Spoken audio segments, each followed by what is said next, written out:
let's move on to a church out there that is tokenizing its chapel. That's right, you heard it. This article is coming from Cointelegraph, and the Colorado Church Group tokenized $2.5 million of their chapel. This may be the first tokenized church in the world. So let's hear a little bit about this story.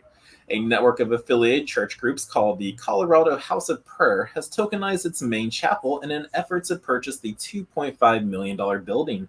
The pastor heading the project, Blake Bush, said he was compelled by a higher power to use blockchain technology as a tool for advancing the group's mission.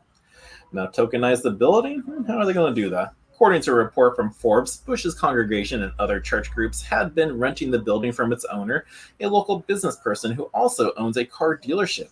The 11,457 square foot building, called Old Stone Church due to its stone exterior, was purchased by its current owner in 2022 at a cost of $2.2 million. Reportedly, Bush and the Colorado House of Prayer group intended to purchase the building for $2.5 million. Bush said he came up with the idea of tokenizing the building, putting it on the blockchain as a digital asset that can be split into shares after a spiritual experience. I heard the Lord say, tokenize the building, Bush told Forbes later, adding that he had been praying for this for years and that God had told him to go get my house.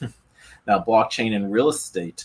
In order to accomplish his holy mission, Bush and the group created Stonecoin, a digital asset used to raise money for purchase of Old Stone Church. The coin is tied to a real estate token created by ReTokens and running on the Polymesh private blockchain. Like any tokenized project, the results will depend on the amount of positive token flow and reactive value. The project is reportedly seeking investors after having raised about half of its goal. Now, in the future, the tokens board, which includes Bush and other religious leaders, as well as the mayor of a nearby town, plans to open token sales to non-parishioners. While this could potentially put the digital asset ownership at risk of an outside takeover, Bush doesn't appear to be too concerned about that at all. But when presented with the notion that, for example, Satanists could end up making a run on the church tokens, Bush quipped that he'd be grateful. Let's introduce you to Jesus.